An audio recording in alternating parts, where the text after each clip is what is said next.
Prabhyascha kripa sindhubhya patitanam pavanebhyo vaishnavebhyo namo namaha.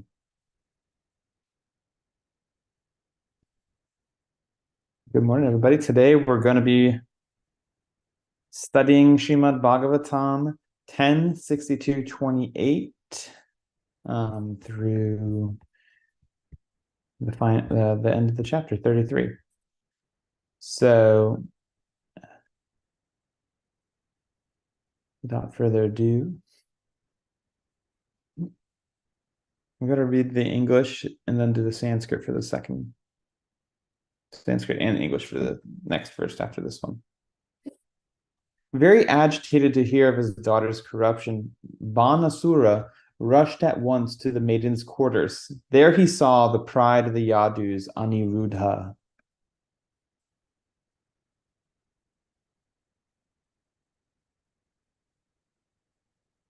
Okay, 10:62-29-30.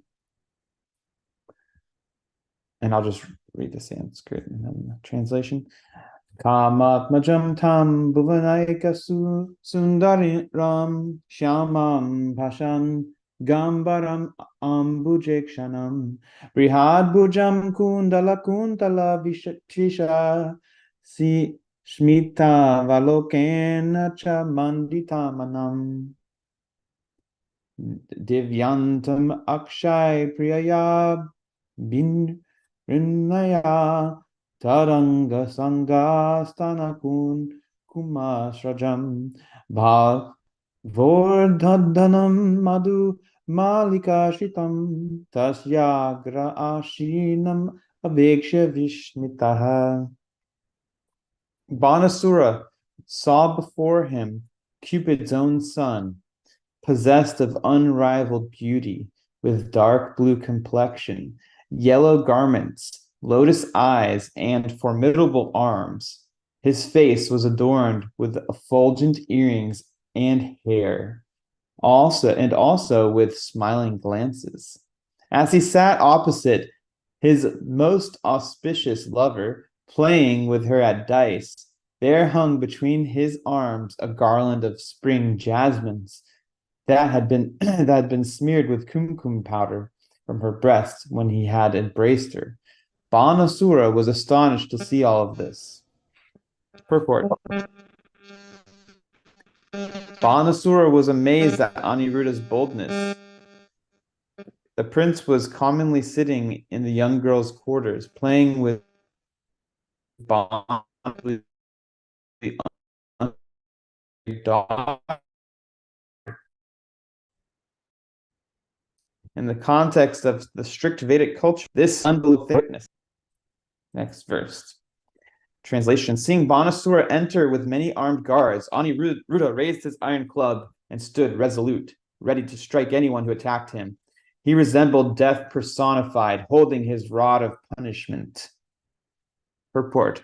The club was not made of ordinary iron, but a special kind called muru.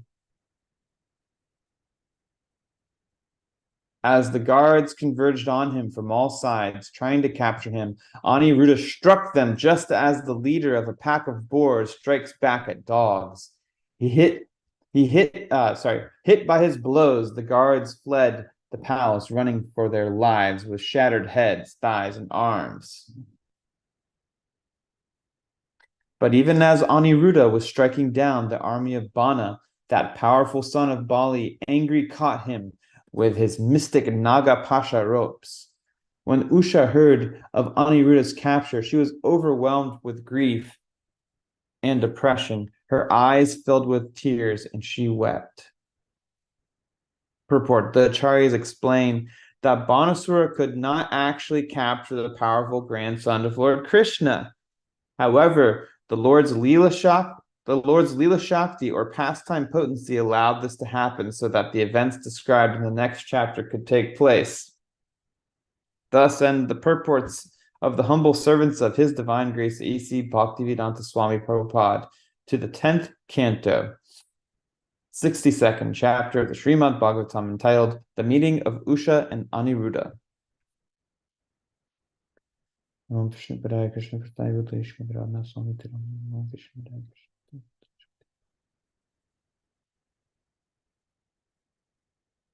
So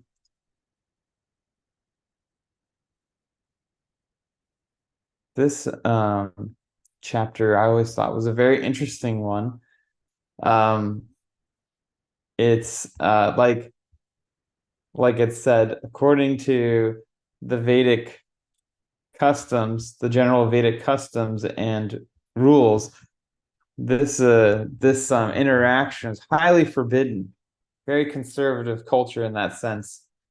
Um, that secretly a man and a woman are seeing each other, and it's described that it seems they were engaged intimately with each other. And in this culture, that's completely forbidden in the uh, values of especially the royal families. They have a very a very clear process of how people are paired and married, and how that all is supposed to happen. Um, Generally, it's much more formal, but this is yeah, much different than that. As you all have been hearing, she started dreaming of this dream boy, basically, and it was capturing her mind, and she told her friend, Chicholeka, um, and she had mystic powers, and she was able to bring Aniruddha there. She was able to fly there and take him to her. What a good friend, right? Um, but it's interesting because it seems like a very like at least in American like teenage culture, it's a girl starts dreaming about a guy and her friends want to like put them together, and they want to see the sparks fly, and the romance happen. So this is kind of like the transcendental version of that, where she's dreaming of somebody and her friends put it together in a very risky way.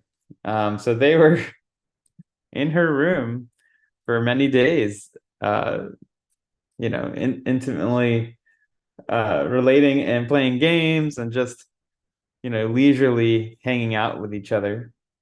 Um, and like it's not common for this to happen.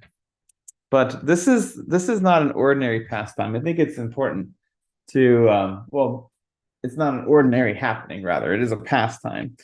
And we have to remember this with all of Shastra.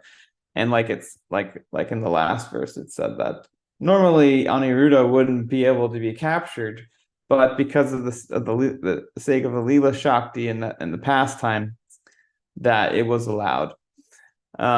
So this is all in Krishna's pastimes. We may see things and hear things that seem uh, out of.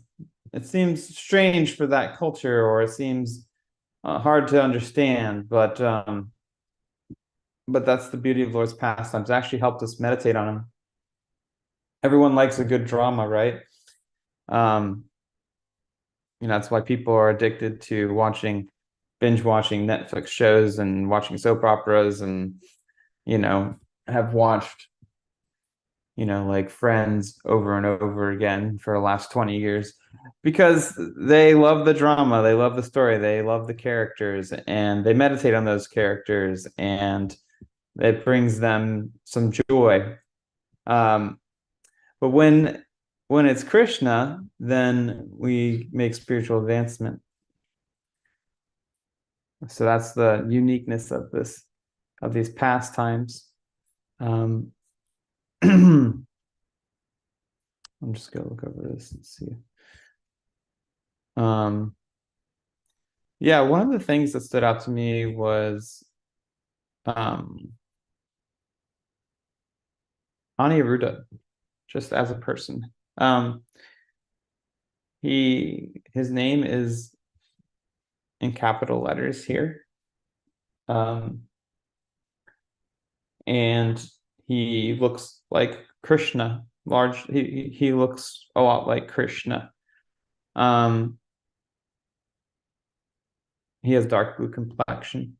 Yeah, he has unrivaled beauty. He's wearing yellow garments. He has lotus eyes and formidable arms. He's adorned with earrings, and he has beautiful hair, and he has those smiling glances.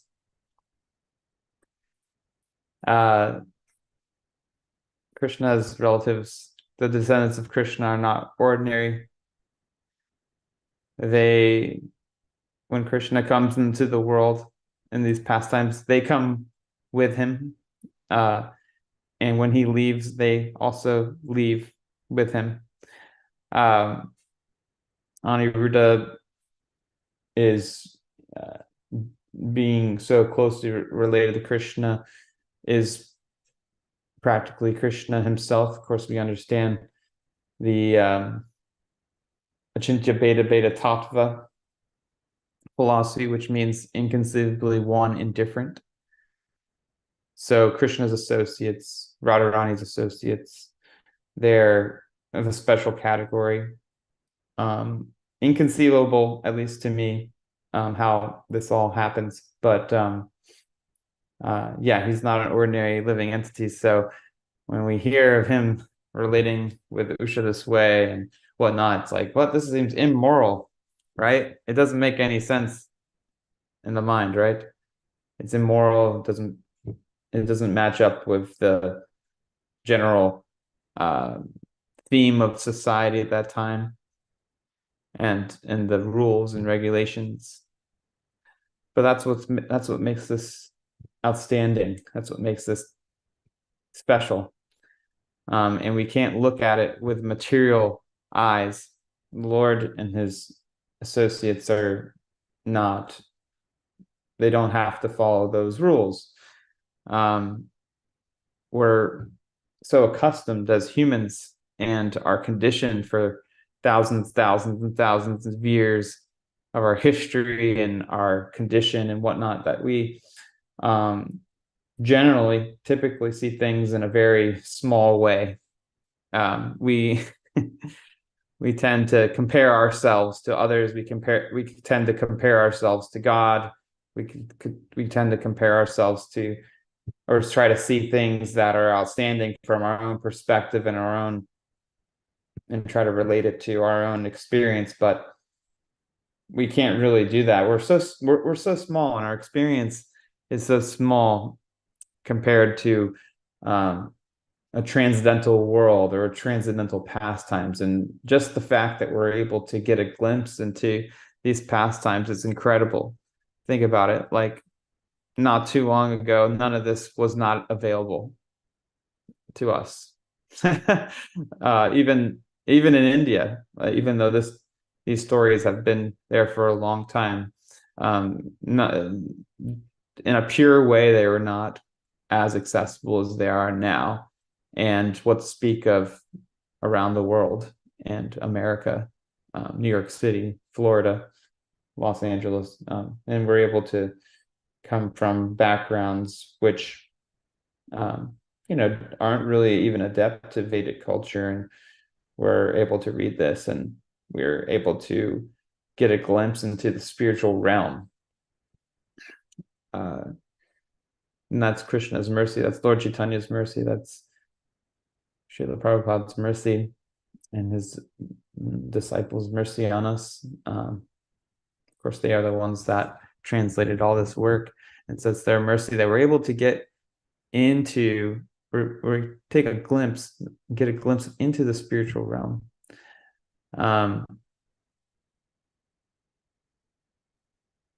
Yeah, I always find that these are harder classes to give, because it's not like a Bhagavad Gita verse where you have like a huge purport to pull from. It's like more pastimes, and to avoid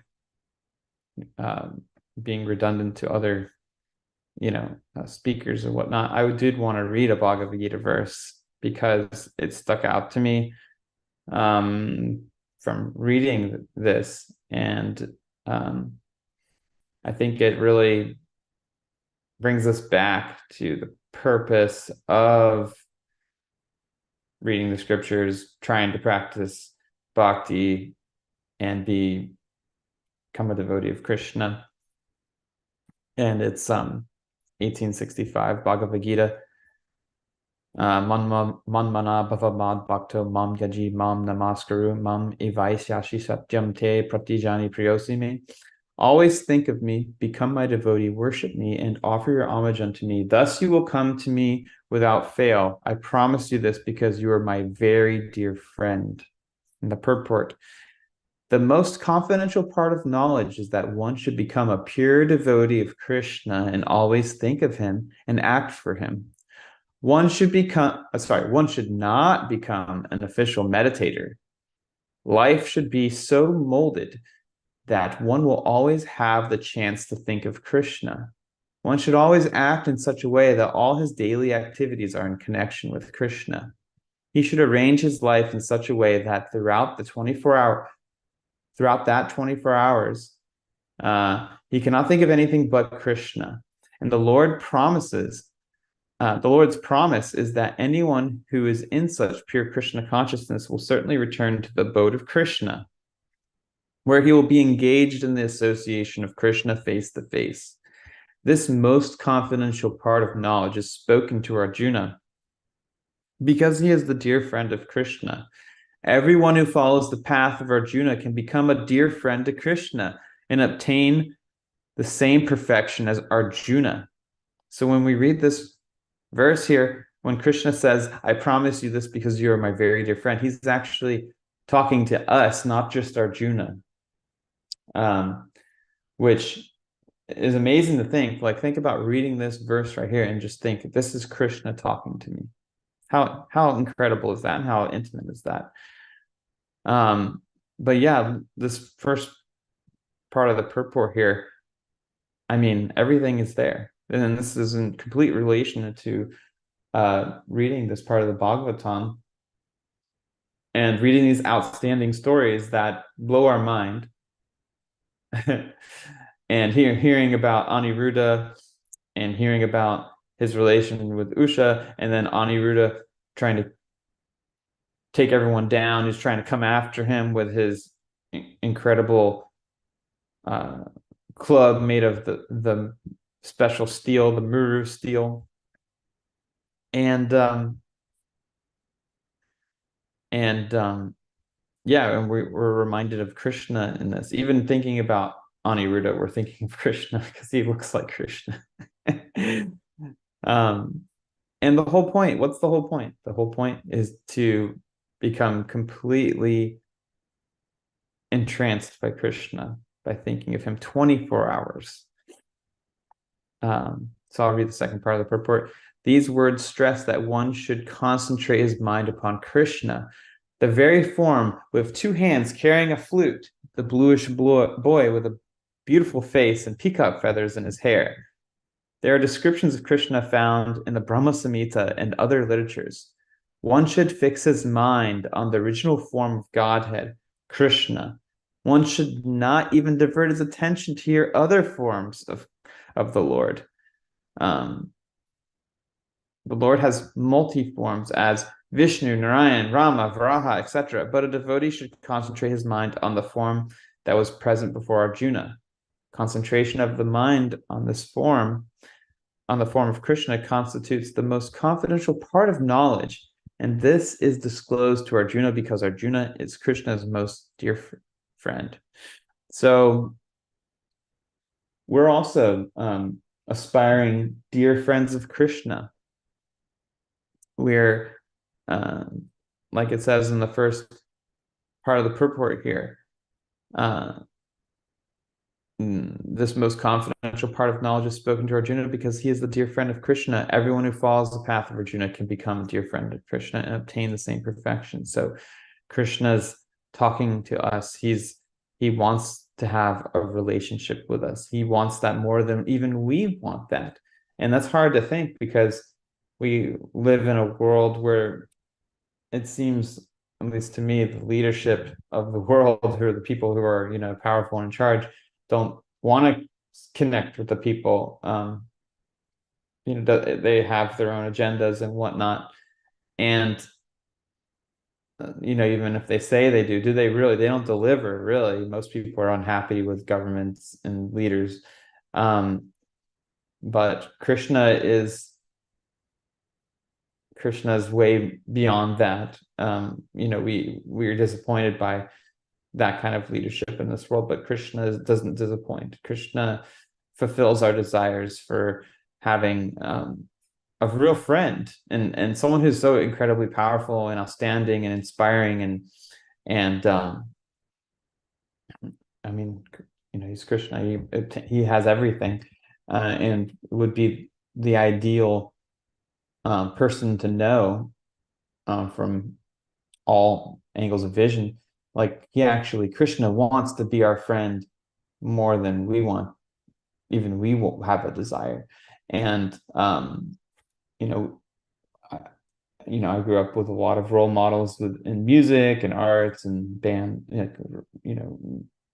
and things like that. And I always wanted to meet them and stuff. And they always are like, okay, that's enough. Like, I gotta, they so many people want to know them, and they just rush off, and you're disappointed because, oh, I didn't get a chance to meet them. But Krishna's not like that. Krishna actually wants to give and he's able to give his attention to everybody. So that's really what we want. We want the attention of someone great, and Krishna is able to fulfill all of our desires, and he can do that right now, where we are right now, and what we do throughout the day, whether we're taking care of family, or whether we're distributing books, or we're working our job, or we're taking out the trash, or doing garden work. We can always be related with Krishna intimately, exactly how he promises here.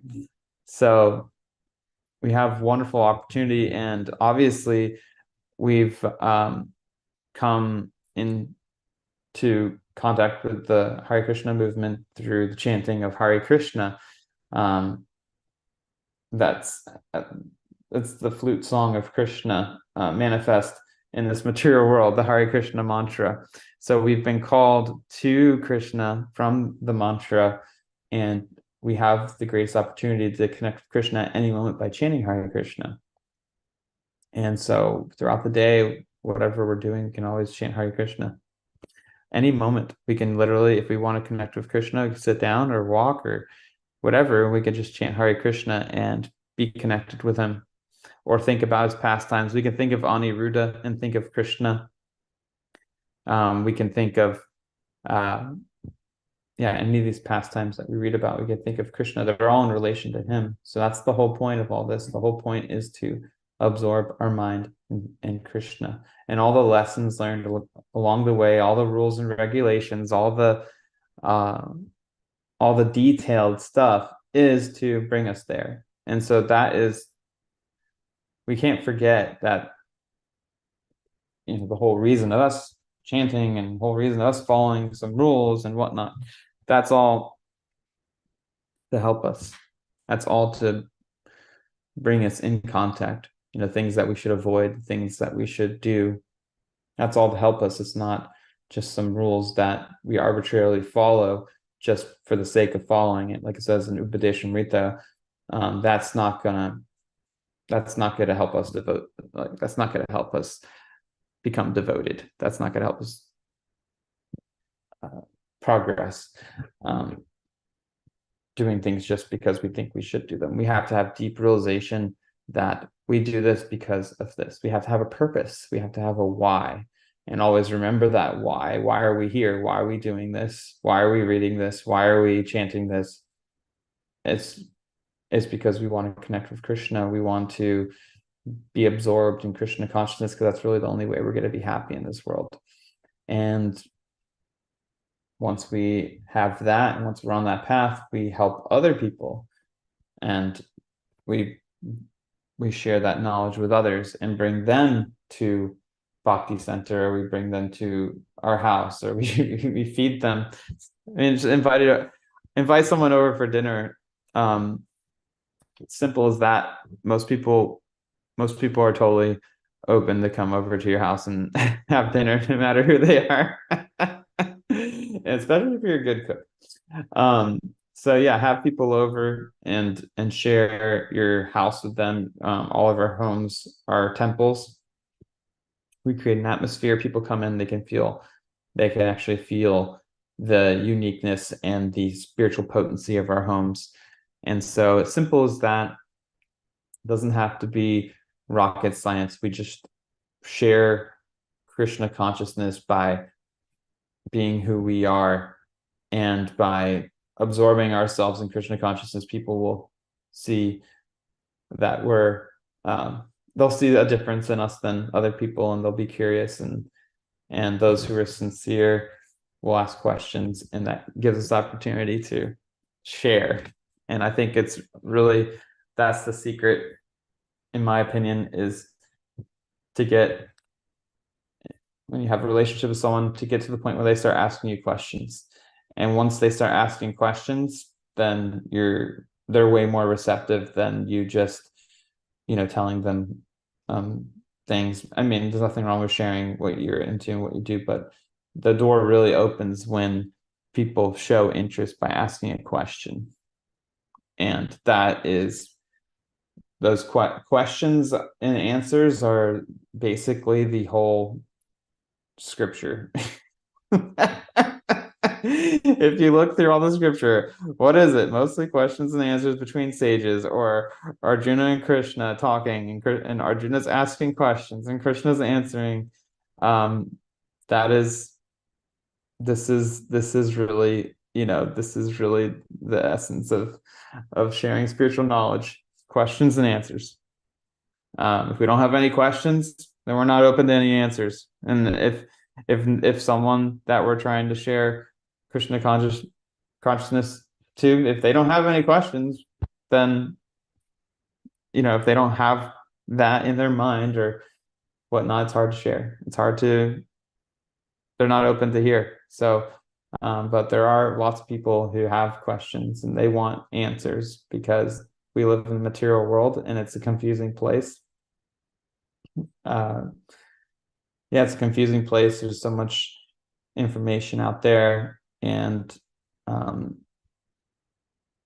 there's so much going on in the world, especially now we're connected all over the world. Like we can hear about things from all over the world and get tied up in it, and we don't even know what's right or wrong. And then there's more anxiety than ever, and lots of social issues and personal issues, family issues, and people want relief from that. And if they come to the point where they can start to seek out the divine, then Krishna will send them to you, or you can be there for them and help them live a happy life.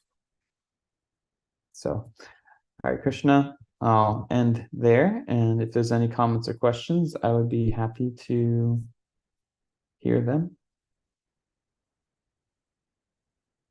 My Gurudev says, if you don't ask questions, how do you know you have the right knowledge? Yeah.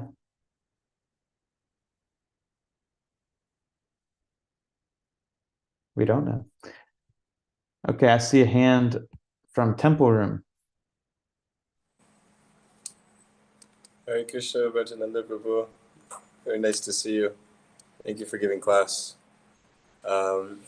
My question is, how can we practice these things from a heart-centered place? Practice this relationship with Krishna, walking with Krishna, speaking with Krishna, working for Krishna, especially when we're taking the trash out or going to work or whatever we may be doing. How do we practice that from a heart-centered place instead of a mind-centered place? Like in Manmana, it's like always think of me, but Sri Prahlad was speaking and saying that that mind, actually means heart. So practice that from a heart-centered place instead of a mind-centered place. Yeah. Yeah, so going from the intellectual to the actual feeling of serving Krishna and thinking about Krishna and meditating on him, that takes time.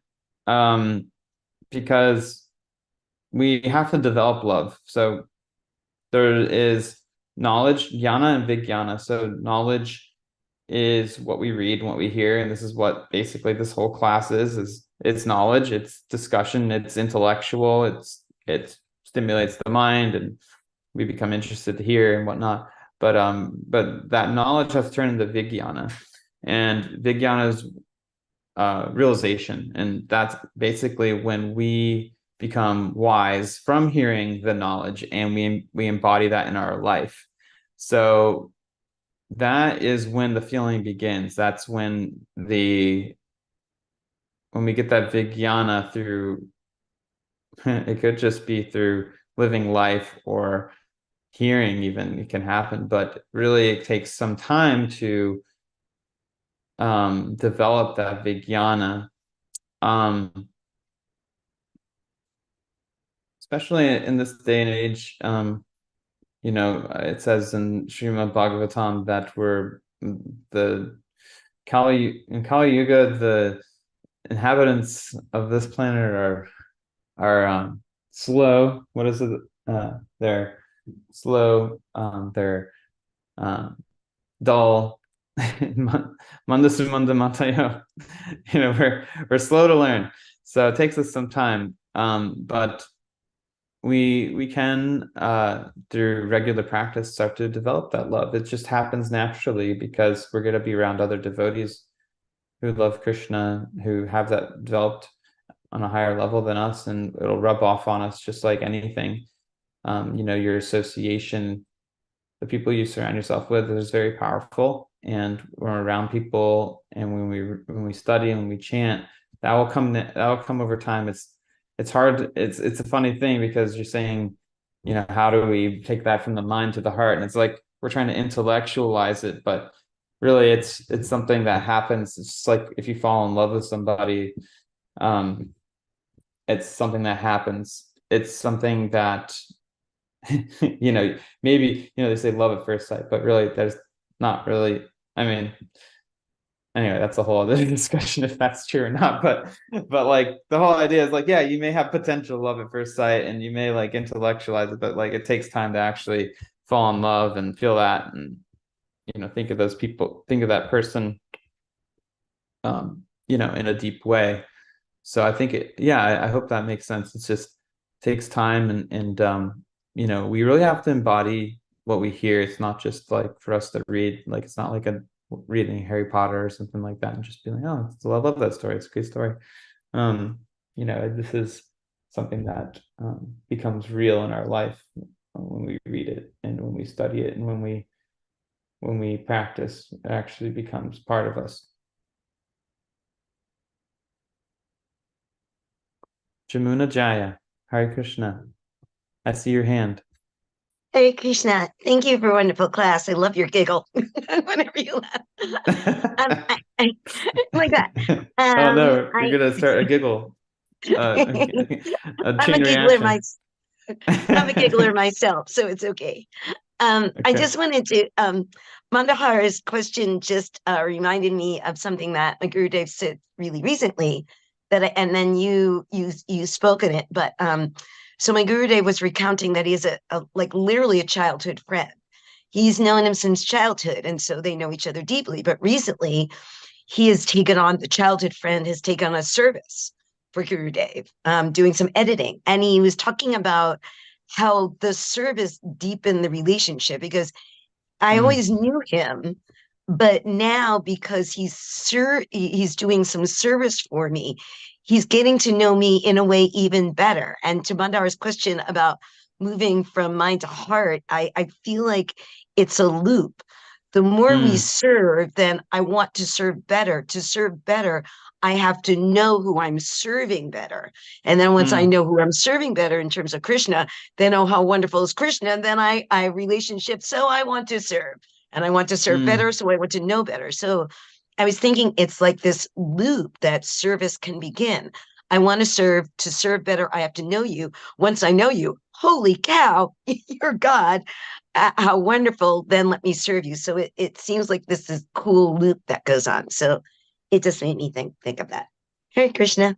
Yeah, thank you for saying that. Yeah, love means service. Actions speak louder than words, right? So it is a loop, because like you serve someone you love, and by serving them you become more intimately related with them. So it keeps the pot keeps stirring, and we get closer, and it makes it so we can think of Krishna more naturally, and from the heart-centered place, like Manohar was saying. It's like it will cool loop. Yes, it is a cool loop. It is a very cool loop. I think I recommend it. Anyone else?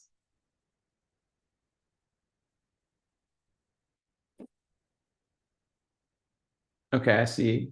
In your opinion, is it better to have stability in life in order to read and advance in Krishna consciousness by being very thoughtful, or is it better to be constantly struggling in order to deeply surrender to Krishna? That's a good question. I hope I understand it, but stability, it's a very interesting word and conception, because different people have different ideas of stability. Of course, some people want stability financially. Some people want it more of like having a place to live. Like we think of like the needs, the like hierarchy of needs, right? And if all those needs are met, then it seems like we have a stable life, or we have like a balanced life. Or maybe it means, I mean, it could mean so many things. And then instability seems like, or struggle seems like those things aren't met. It's like a struggle to, like we're working paycheck to paycheck, and we're stressed out, or we're like, struggling relationships, struggling with meeting those needs. So I think, in my personal life, I found that first off, stability, I don't even know if anyone's 100% has that in this material world, because the material world's always shifting. But I think it's good to be well positioned in life, in the sense where we feel we're those basic needs are being taken care of, at least to a large degree, because even though the spiritual need is the most important, I believe that the other needs being met help the spiritual need. And of course, there's all kinds of spiritual practitioners out there. Some are ascetics that travel all the time. And I was a brahmachari monk for 8 years, and I traveled all the time. And someone would be like, "Oh, it's not a very stable life," but I felt stable. I had my routine. I had everything I needed, and I felt stable. And then stability changed for me at some point, and I wanted to be in one place, like what I considered to be a better situation for me at the time. I wanted to stay in one place, and I wanted to cultivate more of like an ashram, a grihastha ashram. So it changed for me, and honestly, I believe it's good that I didn't just keep like, oh yeah, I know. I'm glad I didn't think like, oh, I know, I feel like that'd be something, but like something better for me, but I'm not going to do that because that's and I'm just going to continue how I'm just going to continue how I am now. So I'm glad I didn't do that, because I feel like I've grown a lot since then, and I've been able to develop myself a lot more since then, and I feel like it's better for my phase of life. So and at the same time, there is not any phase of life that doesn't have struggles or doesn't have some aspect that's an anxiety. There's always going to be something. It just changes, and the tools we receive from Krishna consciousness, the practice of Krishna consciousness, help us. So, hope that makes sense.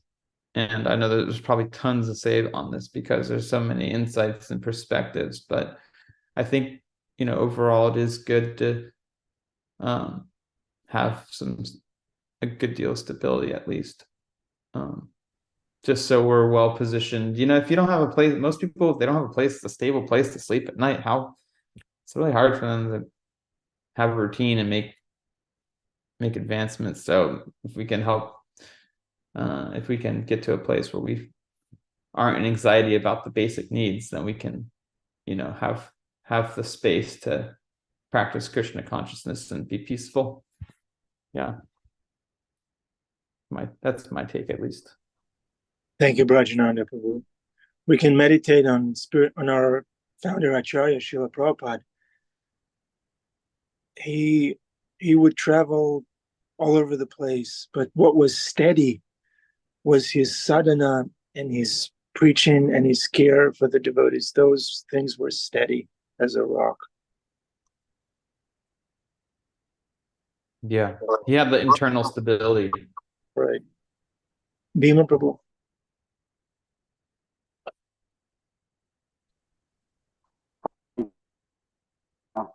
Wonderful to hear your lecture. It's very grounded, very well-rounded.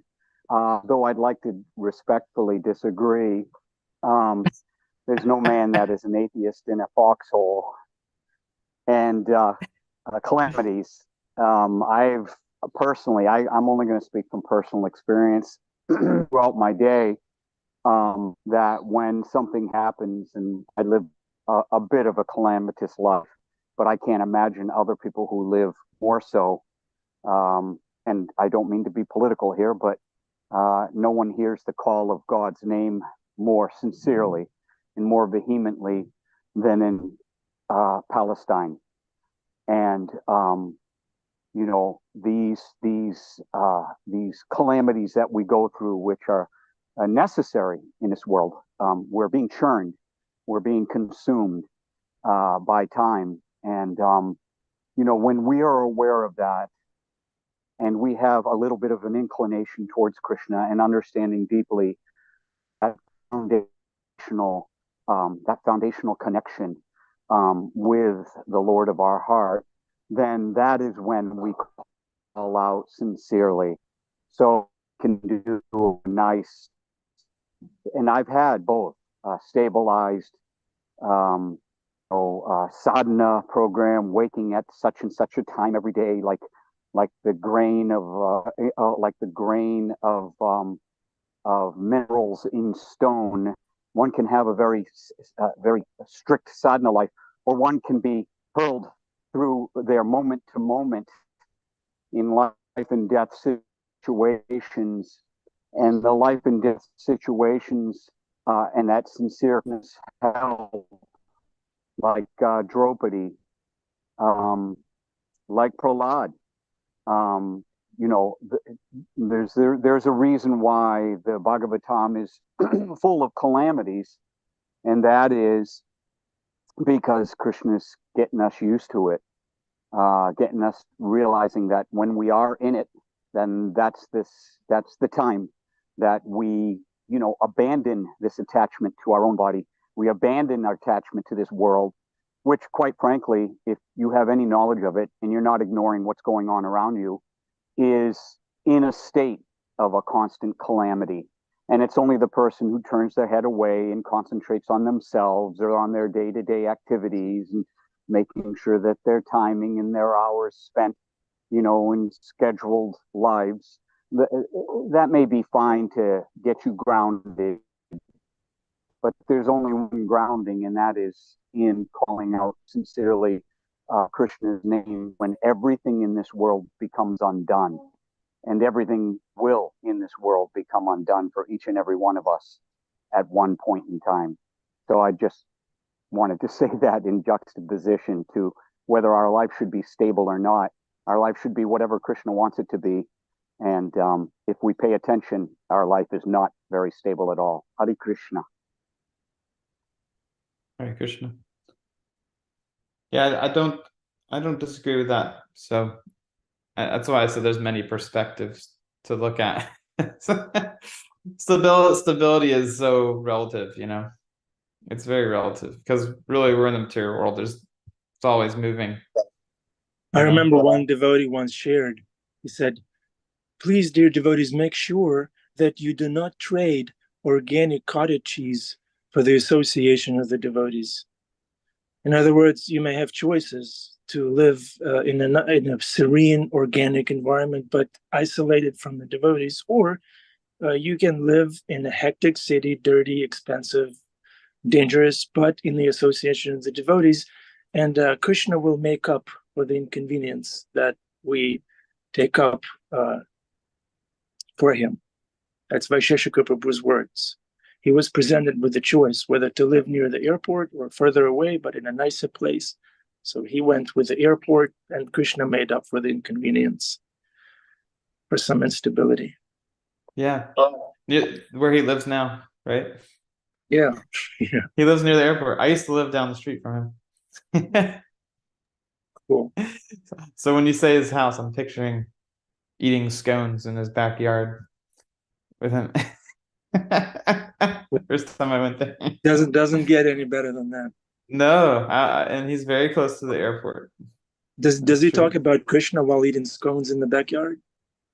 Yeah. Everything's in relation to Krishna with him, you know? Yeah, that's a good point. He's actually the person I heard say that there's no stability is there's Exactly. there's no stability. There's no not stability really. in the first place. Yeah. Yeah, so there's like different ways to look at it, obviously, but yeah. If you think you're too stable, then wait. Just wait. Yeah, wait a couple minutes. Yeah. See, Bima's actually in a stable. Yeah. No, he's stable. Bhima is stable. He's here every day. His service is He's stable. he's in a stable, like Yeah. a horse stable. Right.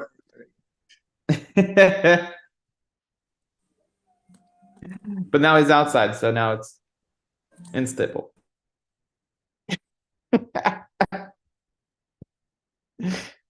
Okay. Hare Krishna. Srimad Bhagavatam ki jai. Gaur Bhakta Vrinda ki jai.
Okay.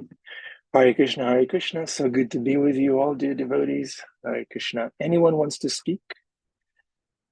If you think you're having too much stability, then increase your service. If things are good, increase your service. That's what we do when things are good. And when things aren't good, then try to maintain what you do and to surrender to Krishna. Okay. Okay, anyone wants to speak? Open mic. Oh, by the way, any tips for insomnia, for Krishna Gauda? Insomnia? Any doctors on the call? Yeah, Bhima knows all the answers. Let's see what he has to say. His brother is in the medical industry. Come and work on the farm with him for a week or two. Or you can do what I do, which is I open the Bhagavatam. And as soon as I open the Bhagavatam, I instantly fall asleep. I use it as blinders. I lay it on. I somehow it always ends up folded over my face, and I'm asleep. So there you go. No, really, actually chanting before you go to bed. Chanting, get into bed and start chanting. Krishna will give you peace. Krishna, the Maha Mantra will quell your mind. It's the best thing in the world to fall asleep chanting, because I do it a lot. But yeah, you just sometimes when the reason why we don't fall asleep, of course, is one is energy, physical energy, and two, it's mental energy, and they're probably both tied into each other. Not probably, they are. But that mental energy quelled on the mantra, and then of course the first thing that Krishna gives us when we chant, especially in the mind. You just you can do lip service to the Maha Mantra, but you got to make sure your mind is not running around.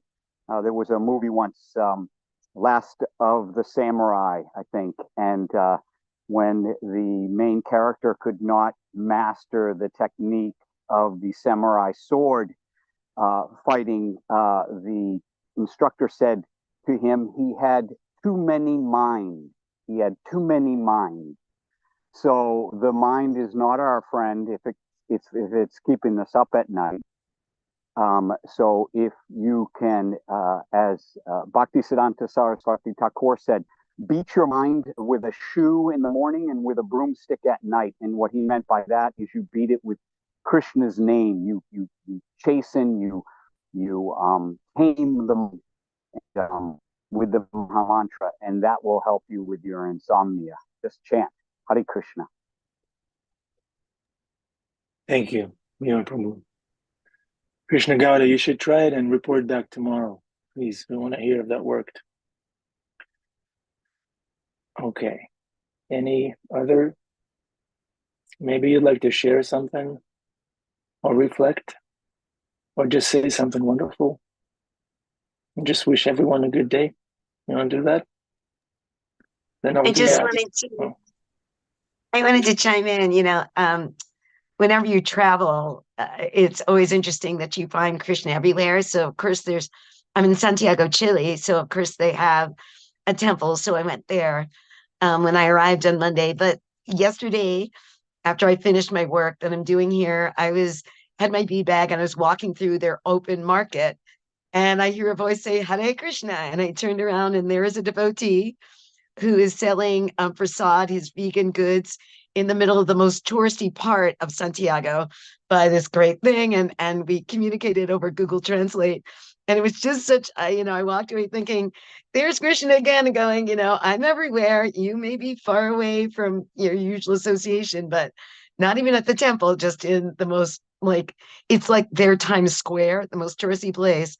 There was a devotee. So it's just so wonderful that devotees and Krishna are everywhere. So I just wanted to share that because it made my complete day. Hare Krishna. Thank you, Jimunajaya. Yeah, this is Krishna consciousness. There's no way you can escape from Krishna. Once he enters your heart, there's no escape. Even if you go to the bar or something, you'll find Krishna there if you're sincere. Do not imitate that. Do not imitate. It's a joke. It's a joke. Okay. All right. Okay. Have a wonderful day, everybody. Thank you for your association. Your association is our biggest asset. So please don't go away. Come again tomorrow. Surrender to Krishna. Don't delay. Do it every day, every moment. Your Don't worry. association is my biggest calamity. I know. I know. Thank you for tolerating me. Thank you. Okay. Hare Krishna, Hare Rama. Thank you, Brajananda, for the wonderful class. Wonderful giggles. Even when a Vaishnava is giggling, he's inspiring others. Yeah. I didn't realize how much I giggled till today. No, I like it too. It's very distinct. Yeah, that one. All right. Okay. That's Hare why I Krishna. got the name. Yeah, Brajananda. What does it mean? It means the servant of the bliss of Vraj. The bliss of And Raj. so the bliss of Braj is either Krishna. If you can look at it two ways, you can look at Krishna is the bliss of Braj, or the devotees of Braj bring bliss to Krishna, or they experience the bliss of Krishna, like the inhabitants of Braj. Could be seen two ways. Yeah. I feel like I'm a resident of Raj. Loop. Yeah. It's a cool loop. There's a lot of cool loops. Yeah. Hare Krishna. Okay. Srimad Bhagavatam ki jai, founder Acharya, Srila Prabhupada ki jai. Everybody on this call and on YouTube ki jai to you. Hare Krishna. Take care.